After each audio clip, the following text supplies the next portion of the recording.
Today, I'll show you how to give your video a cool retro look using built-in effects, perfect for adding that nostalgic old school feel. First, import your clip into the timeline. Next, tap on effects at the bottom and choose video effects. Now search for retro in the effects panel. You'll see various options like retro film, VHS or vintage. Tap on one that fits your desired style. Once the effect is added, tap on it again in your timeline and you'll notice multiple sliders to fine tune the look. You can play around with them to get the exact retro vibe you want.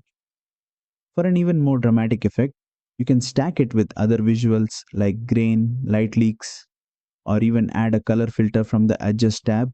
Just experiment and mix things up until you get that classic vintage aesthetic. And that's it. You've created a retro style video right from your phone. If you found this tutorial helpful, don't forget to like, share, and subscribe for more quick and creative CapCut tips.